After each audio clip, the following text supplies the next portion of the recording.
Hello friends, সবাইকে welcome জানাই নতুন একটি ভিডিওতে।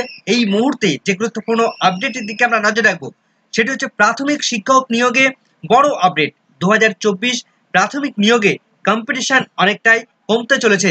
বেশ কিছু ক্যান্ডিডেটকে টেট সার্টিফিকেট প্রদানে স্থগিতাদেশ দিলেন মাননীয় বিচারপতি রাজাশেখর মান্থা। কলকাতা হাইকোর্টের একটি গুরুত্বপূর্ণ অর্ডারের পরিপ্রেক্ষিতে পরবর্তী রিক্রুটমেন্ট প্রসেসে ক্যান্ডিডেট সংখ্যা অনেকটাই কমতে চলেছে। এই সংক্রান্ত মাননীয় বিচারপতি রাজাশেখর মান্থা একটি গুরুত্বপূর্ণ নির্দেশ দিয়েছেন। সেই অর্ডার কপির বিস্তারিত ব্যাখ্যা করব আমরা এই ভিডিওর মধ্যে।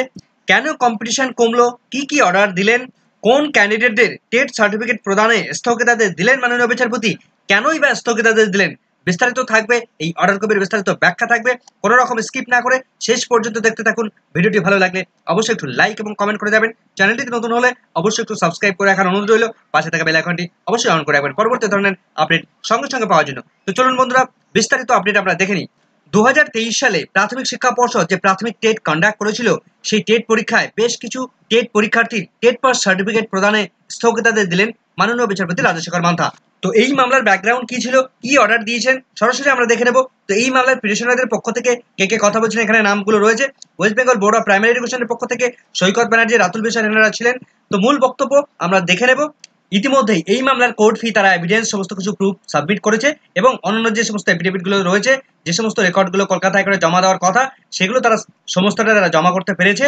মূল বক্তব্য 2 নম্বর পয়েন্টে রয়েছে, the petitioners are holding a regular 2-year DElEd training certificate.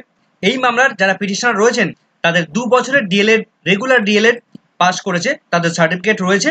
They had participated in teacher eligibility test অর্থাৎ TET examination conducted on 24 December 2023 pursuant to notification issued by West Bengal Board of Primary Education WBBPE on 13 September 2023। প্রাথমিক শিক্ষা পর্ষদ 2023 এর যে TET পরীক্ষা conduct করেছিল 13 September 2023 তারিখে তার নোটিফিকেশন প্রদান করেছিল এবং 24 ডিসেম্বর 2023 তারিখে এই টেট 2023 পরীক্ষা তারা কন্ডাক্ট করেছিল। সেই টেটে এই মামলার পিটিশনাররা তারা সাকসেসফুলি ভাবে পার্টিসিপেট করেছিল। 3 নম্বর পয়েন্টে যেটা বলা হচ্ছে, prior to examination the Supreme Court on 28 November 2023 তারিখে in the case of Jaiveer Singh versus State of Uttarakhand reported in 2023 সালের একটা মামলা has held that a DLED qualification obtained via ODL mode through NIS of 18 months duration does not constitute a valid training qualification for the purpose of training primary students in the country। 28 November 2023 তারিখে supreme court একটা মামলায়, জয়বীর সিং এর এই মামলায় গুরুত্বপূর্ণ নির্দেশ দিয়েছেন। NIS থেকে যে সমস্ত ক্যান্ডিডেটরা ডিএলএড কোর্স করেছেন সেই ডিএলএড কোর্স কখনোই ভ্যালিড নয়। শুধুমাত্র ইন সার্ভিসদের চাকরি বাঁচানোর জন্য সেই 18 মাসের ডিএলএড কোর্সটি তাদের জন্য ভ্যালিড, কিন্তু এই 18 মাসের ডিএলএড কোর্সটি ফ্রেশ ক্যান্ডিডেটদের জন্য কখনোই ভ্যালিড নয়। তারা পরবর্তী রিক্রুটমেন্ট প্রসেসে এই এনআইএস ডিএলএড দেখিয়ে তারা কখনোই পার্টিসিপেট করতে পারবে না। এই নির্দেশ সুপ্রিম কোর্ট থেকে আসে এবং সমগ্র দেশে এই 18 মাসের এনআইএস ওডিএল মোডের ডিএলএড দেখিয়ে তারা প্রাথমিক শিক্ষক নিয়োগ প্রক্রিয়ায় অংশ নিতে পারবে না বা এই টেট পরীক্ষায় তারা অংশ নিতে পারবে না। যদিও এই সমস্ত ক্যান্ডিডেট টেট পরীক্ষায় অংশগ্রহণ করেছে, ইট অ্যাপিয়ার্স দ্যাট, এটা দেখা যাচ্ছে যে in terms of the notification dated 13 September 2023 তারিখে read with the notification off national council for teacher education অর্থাৎ NCT 26 September 2017, several persons possessing a DLED 18 months course obtained in ODL mode through NIS participated in TET 2023 examination on 24 December 2023। 2017 সালের 22 September এনসিটির যে notification এসেছিল NIS থেকে 18 মাসের D.El.Ed course করার জন্য, সেখান থেকে যে সমস্ত ফ্রেশার ক্যান্ডিডেটরা যারা চাকরি করতেন না, তারা যারা এই এনআইএস ডিএলএড কোর্স করেছিলেন এবং সেই সার্টিফিকেট দেখিয়ে 13 সেপ্টেম্বর 2023 তারিখের টেট পরীক্ষার যে নোটিফিকেশন, সেই নোটিফিকেশন অনুসারে 24 ডিসেম্বর 2023 তারিখে টেট পরীক্ষায় বসেছিলেন, তাদের জন্য গুরুত্বপূর্ণ অর্ডার দিচ্ছেন মাননীয় বিচারপতি রাজাশেখর মান্থা। 5 নম্বরে যে গুরুত্বপূর্ণ অর্ডার দেওয়া হচ্ছে, this court has already by order dated 29 February 2024 তারিখে কলকাতা হাইকোর্ট একটি নির্দিষ্ট অর্ডার দিয়েছিল। তার রিট পিটিশন নাম্বার আমরা দেখতে পাচ্ছি 16118 2023 এর। had that the West Bengal Board of Primary Education shall not recruit any teacher holding DLED training certificate issued by NIS under ODL mode comprising a 18 months course। Supreme court যেমন নির্দেশ দিয়েছে ঠিক তেমন কলকাতা হাইকোর্টও এই মামলার রেসপেক্টে প্রাথমিক শিক্ষা পর্ষদকে নির্দেশ দিয়েছিল 29 ফেব্রুয়ারি 2024 তারিখে যে সমস্ত ক্যান্ডিডেটরা এনআইএস থেকে ওডিএল মোডে ডিএলএড করেছে, যারা ফ্রেশ ক্যান্ডিডেট, তারা কখনোই প্রাথমিক শিক্ষক নিয়োগ প্রক্রিয়ায় নট রিক্রুট কোনোভাবেই তারা নিয়োগ প্রসেসে অংশ নিতে পারবে না।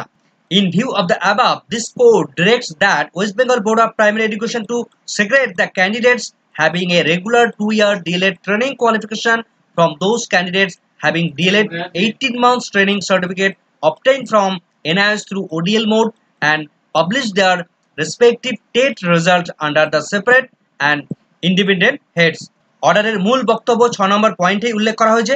বলা হচ্ছে যে সমস্ত ক্যান্ডিডেটরা regular 2-year DLED training course করে এই টেট পরীক্ষায় বসেছেন, তাদের জন্য পৃথকভাবে সেগ্রেগেটভাবে টেট পাস সার্টিফিকেট ইস্যু করতে হবে, এবং যে সমস্ত ক্যান্ডিডেটরা 18 মান্থ এনআইএস ডিএলএড মোডে যারা এই ডিএলএড কোর্স করে এই টেট পরীক্ষায় বসেছেন, তাদের রেজাল্ট, তাদের টেট রেজাল্ট পৃথকভাবে পাবলিশ করতে হবে, পৃথকভাবে প্রত্যেক ক্যান্ডিডেটের নাম সেখানে প্রকাশ করতে হবে। অর্থাৎ রেগুলার ডিএলএড কোর্সদের এবং 18 মাস ডিএলএড কোর্সের দুটো পৃথক তালিকা হবে। Consequently, the candidates who sat in TET examination with 18-month DLED qualification obtained through ODL mode from NIS shall not be entitled to a TET certificate. সবথেকে অর্ডারের মূল বক্তব্য এই প্যারাগ্রাফে উল্লেখ করা রয়েছে যে সমস্ত ক্যান্ডিডেটরা এনআইএস থেকে ডিএলএড কোর্স করেছেন, 18 মাসের ডিএলএড কোর্স করেছেন, তাদের টেট পাস সার্টিফিকেট ইস্যু করতে সম্পূর্ণভাবে বারণ করে দিলেন মাননীয় বিচারপতি। অর্থাৎ এনআইএস ডিএলএড দেখিয়ে তারা টেট পরীক্ষায় বসলেও তাদের টেট পাস সার্টিফিকেট ইস্যু করতে বারণ করে দিল মাননীয় বিচারপতি Rajshekhar Mantha. With the aforesaid observation, the instant writ petition shall stand disposed of. এই অর্ডার দিয়ে মাননীয় বিচারপতি এই মামলার রিট পিটিশন সম্পূর্ণভাবে খারিজ করে দিলেন, ডিসপোজ অফ করে দিলেন। তো মাননীয় বিচারপতি রাজশেখর মান্থা এই গুরুত্বপূর্ণ নির্দেশ দিয়ে তিনি এই মামলাটিকে খারিজ করে দিলেন। তাহলে আমরা দেখলাম 2023 প্রাথমিক টেট পরীক্ষায় যে সমস্ত ক্যান্ডিডেট 18 মাসের ডিএলএড কোর্স সার্টিফিকেট দেখিয়ে তারা টেট পরীক্ষায় বসেছিলেন, সেই সমস্ত ক্যান্ডিডেটদের টেট পাস সার্টিফিকেট ইস্যু করতে তিনি বারণ করে দিলেন, তাদের টেট পাস সার্টিফিকেট প্রদানে সম্পূর্ণভাবে স্থগিত করে দিলেন।